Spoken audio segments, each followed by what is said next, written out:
Dead by Daylight's new 2 vs 8 mode has been a smash hit. I adore this mode more than I ever thought I would, and I know I'm not alone. Just one tiny problem.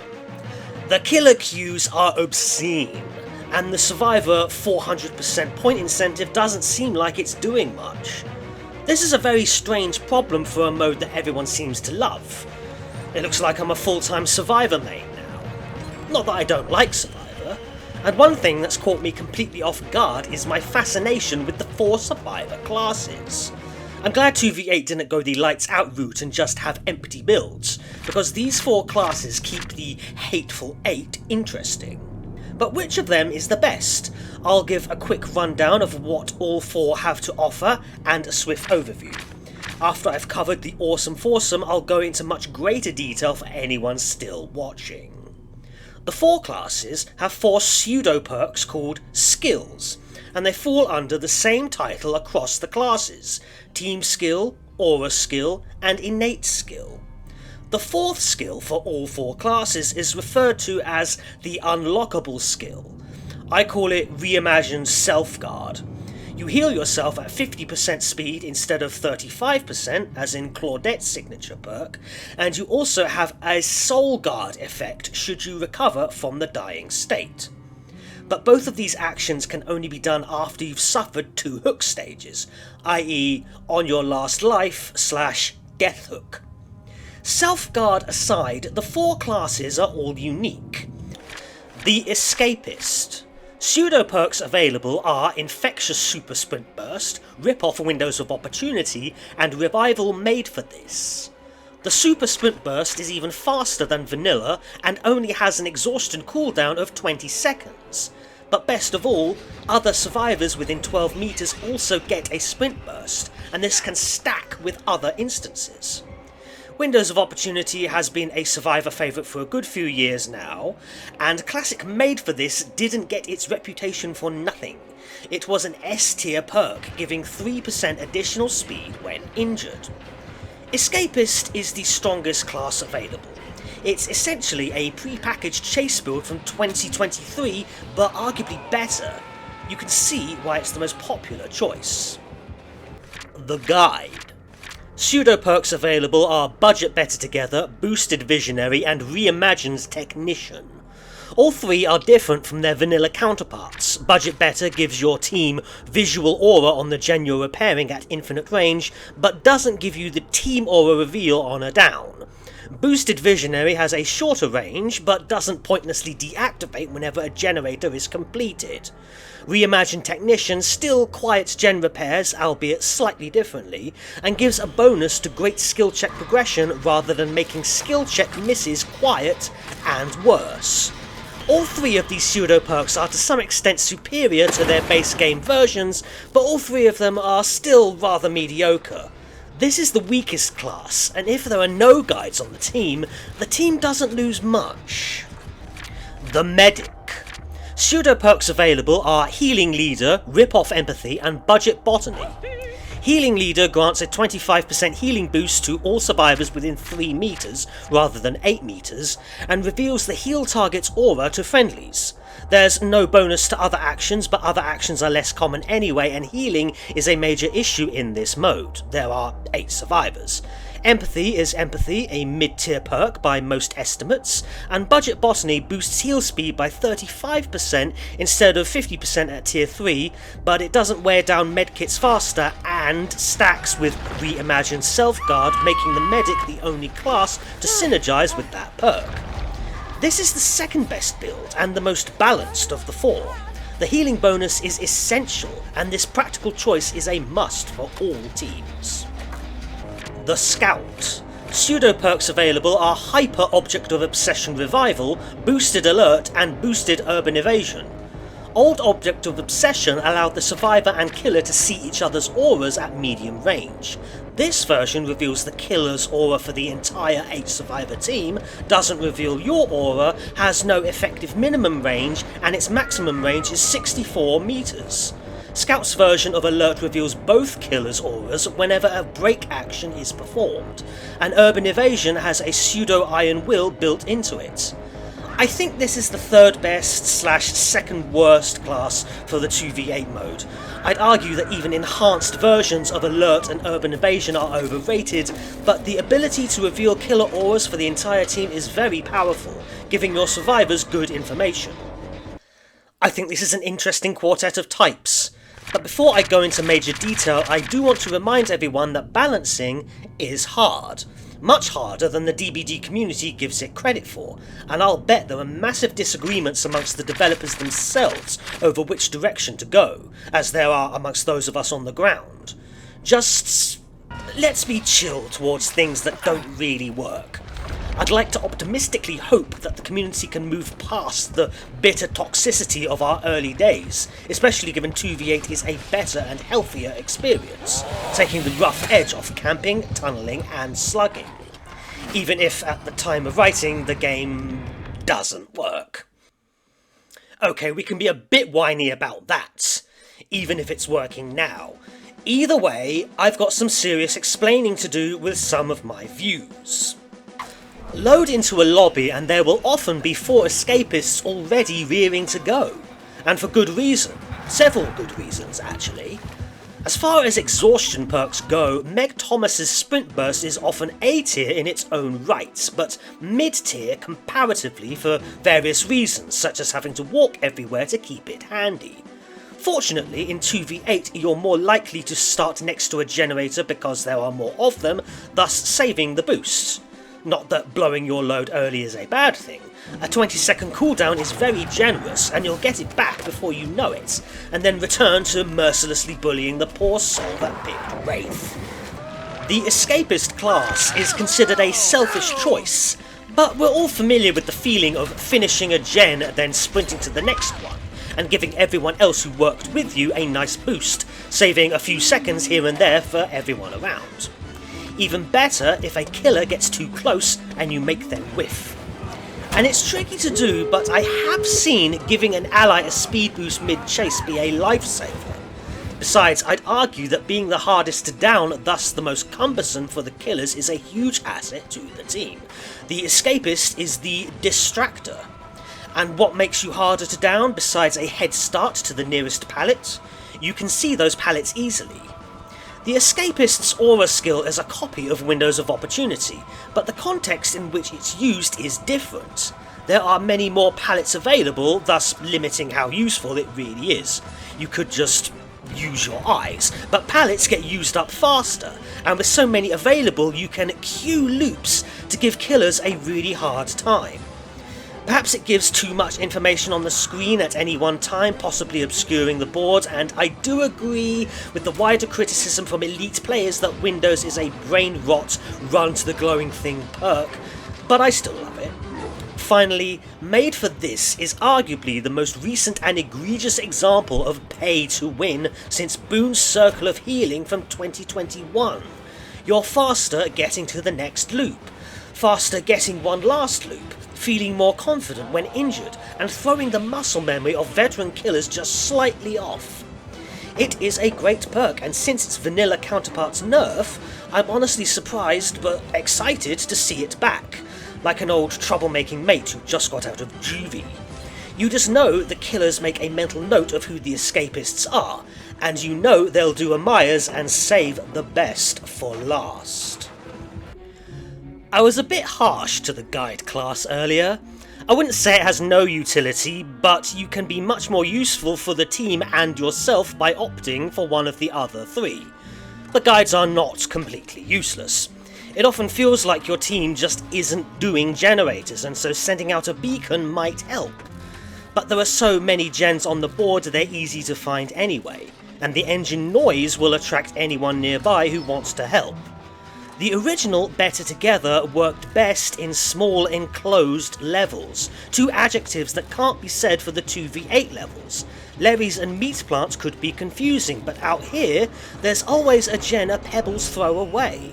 Furthermore, if your team doesn't want to do gens, having one lit up won't incentivize them. Being a jockey really is a thankless job.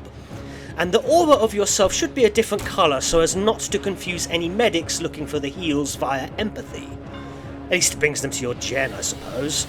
To get any value out of Better Together, you'd need to run Prove Thyself, or Vigil maybe, or something else to attract teammates. And you only do this in the first place so you can clear that perform a cooperative action for 180 seconds daily that's been sitting in your menu since Easter. Maybe a case can be made that in the last leg of the match your allies know which gen will likely be last repaired. But if a killer rolls up and starts pressuring that gen, your information is now a trap.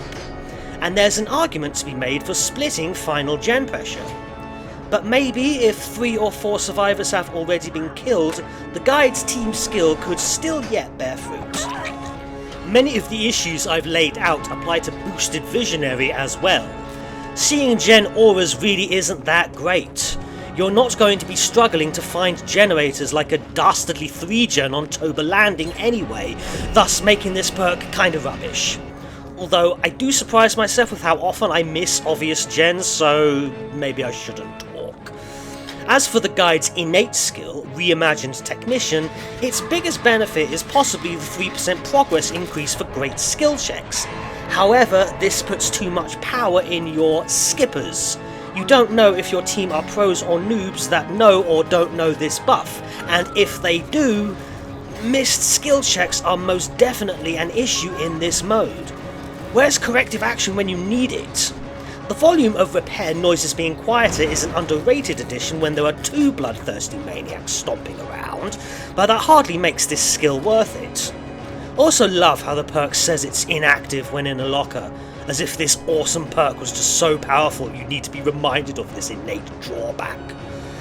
Look, you wouldn't run this build in a vanilla game, would you? Bad for you, bad for your team. Instead of a second-rate jockey build, you could be running Neo made for this. But chances are there were already 4 escapists readied up, so you'll want to choose the second best choice.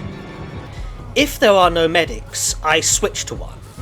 The loadout is hardly exciting high-tier stuff, but having someone on heal duty is absolutely vital. There will be many instances where you'll be healing in one of the killer's terror radiuses, so any fraction of a second that can be shaved off while you and your patient are in this vulnerable situation is very welcome. It's a shame the heal boost range is only 3 meters, but you'll be healed 25% faster at least. And if you're healing with someone else, having them heal 25% faster will get everyone back out and doing gens that much quicker. Revealing their aura might also attract a nearby helper. And you can initiate these instances by detecting any injured ally at almost infinite range.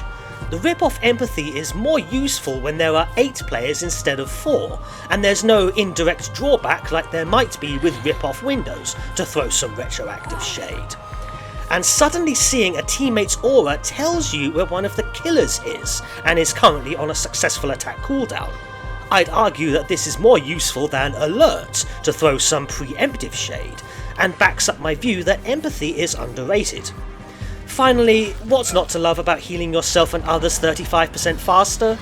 This class ultimately has the greatest regroup reset bonus available, and it's always appreciated. The medic gets their team's act together in a possibly dire situation as killers and healers race to distribute and diminish pressure. As a result, playing as the medic changes the way you play.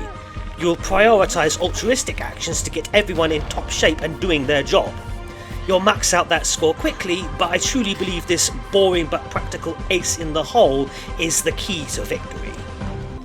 The Scout is perhaps the most divisive class available, with equal supporters and detractors. Their team skill that reveals killer auras to all is great. It gives intel and peace of mind, and possibly an early warning countless times over during the course of the match. But how useful is it really? As far as I'm concerned, it pays its dividend when it can completely disrupt a killer's mind game in a tight situation, and this will proc randomly over the match. However, I do feel you'd be more useful just fixing a gen instead of revealing the killer. Anyone nearby can already see them anyway, and if not, they can hear the terror radius and decide for themselves whether to commit or flee. But even the critics must admit that the wall hacks are a very nice thing. He's nice. But now onto Feng Min's Alert variant. I'd argue Alert is the most overrated survivor perk in the game. The information it gives really isn't that good. Okay, you know where the killer is, but the killer is either near you or they're not, so there's not much you can do with this info. And they're locked in the break animation for a few seconds anyway, giving you time to make your move. Still, if Alert also randomly reveals the other killer, it could well be worth it. However, you don't have control of that auto reveal, so it's sort of like a survivor equivalent to Scourgehook Floods of Rage, but worse. Look, I'm not saying Alert is useless. You might get an early warning of what direction one or both of the killers are coming from. And in the same way I see Empathy as a bonus Alert, I can see Alert as a bonus Rookie Spirit. Given all 2v8 killers have budget call of blind/nowhere to hide, they will be kicking gens much more frequently, costing progress for your team. You can stop that if you're nearby and act as yet another unsung hero of the round. Not too shabby if you ask me. Finally, the Scout's innate skill is Urban Evasion with a bonus Iron Will added to it. Urban Evasion is a bad perk, and I say this as someone who clung onto the view that it's good for longer than I really should have in the early days. You don't get nearly as much use out of it as you think, and with the aforementioned nowhere to hide, you'll just look like a dumb squatting toad if you're near the kick. Pseudo Iron Will might be nice, but it's not going to change the match. Ultimately, it's all rather meh. It's at this point I ask myself, how can the experience be improved? And then I stop myself because I've watched dozens of videos over the years about how perks and the like can be improved, and the vast majority are not that great. So what makes me think I can do better? Nothing is what. I've learnt the hard way that one must be very humble when talking about this sort of thing. There are always consequences and unforeseen issues. I simply don't have the space brain capable of accounting for every possibility, and as per the rules of the Dunning-Kruger effect, I find myself being very hostile to people who think they do. Which isn't to say there haven't been some soundtrack-stoppingly good ideas from this community, but said ideas aren't just rare, they're iridescent, and it's highly unlikely a clown like me has the solution for a complex PvP experience. But won't you indulge me as I let the spitballing commence? The Escapist class stays exactly as it is. I want to build up the other three to be their equivalents in their own fields, whilst trying to avoid some serious power creep. Am I wrong to suggest buffs for the other three? Buffs might attract a few more survivors and shave a few seconds off the legendary killer queue times. Oh wait, there is one thing I'd change. The title. The Escapists. Like Houdini? Why not just call them runners? That's much better. The guide class, in my humble view, needs the most attention, and my overall idea is to play to the class's pre-existing strengths.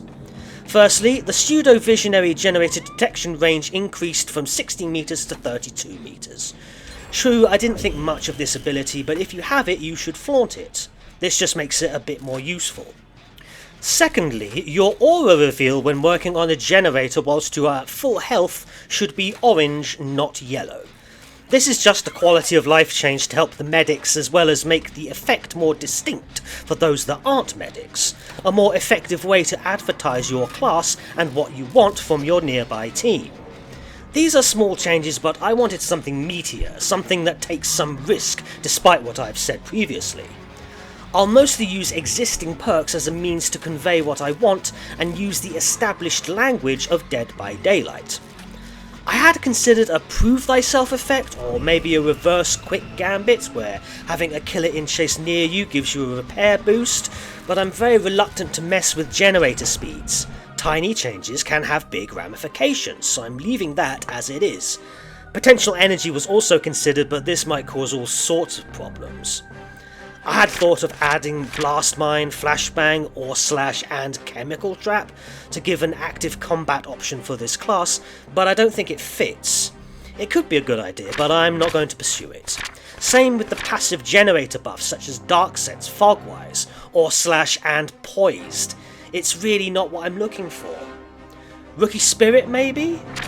The Scout's Alert, at least partially, gives this effect, so I don't want to risk it being redundant. So I'd like to propose the guide class gets a Troubleshooter effect. The generator with the most progress is revealed to the guide. This gives the guide a choice of what to do next to secure the next gen. But that's hardly sexy stuff, is it? So screw it, a modified version of Wiretap. When working on a gen within the killer's terror radius, that killer is revealed to the whole team. Effect persists for an extra 3 seconds. Could be useful, but these changes aren't exactly fun. Maybe we could give them a flashbang or something. The medic class is another one I only really want quality of life updates to. Other players see medics as slightly brighter, giving them an opportunity to get healed when they are injured. This is like a small empathic connection addition that I think would be handy. Also, let's increase the leader heal bonus range from 3 meters to 4 meters. I know that's not much, but one must be delicate making changes. And as a final effect, why not revive Botany Knowledge's old secondary effect? Medics get 25% more efficiency out of medkits. What do you say? Do we have a deal? The Scout class is, funnily enough, the class I have the most radical idea for. I propose that when revealing a killer's aura, the ability charges, kind of like how Stakeout does. After 3 seconds of revealing the killer's aura, the perk gains a token. Now, when performing any action, the perk uncharges at the same rate. But while the charges are active, the action speed is boosted 25%. This will at least partially offset the concern that revealing the killer detracts from generator repairs, if you can fix them up faster as a result. This is why I don't have an issue with boosting gen speeds for this instance. But it's not just repair speeds. Healing, totems, chests, and especially exit gates, so as to not waste any charges as the match draws to an end, will also be performed 25% faster for so long as the Scout has at least some charge. Also, let's just give the Scout Iron Will for goodness sake, not Iron Will whilst crouched, just Iron Will, just do it. And those are my suggestions, made with the utmost humility. But I'm not done yet. There's plenty of space in that menu for new classes. Only a few though, let's not make the same mistakes as the base game. I propose a new class, the Artisan. The idea is to bring another support class into the match that revives certain secondary objectives, items and totems. The Artisan's team skill is Rip Off Streetwise, plus 25% item efficiency at 8 meter range. Quite tame stuff for starters, but bear with me, won't you? The Artisan's aura skill is a mix of stuff. Let me get my story straight. The Artisan can see the auras of searched chests within 64 meters. Why? Because they have boosted appraisal. Rummaging a searched chest produces a better quality item, green or higher rarity tier, with 2 random add-ons for the self or the team. So it's like Plunderer's Instinct, Appraisal and Ace in the Hole all rolled into one.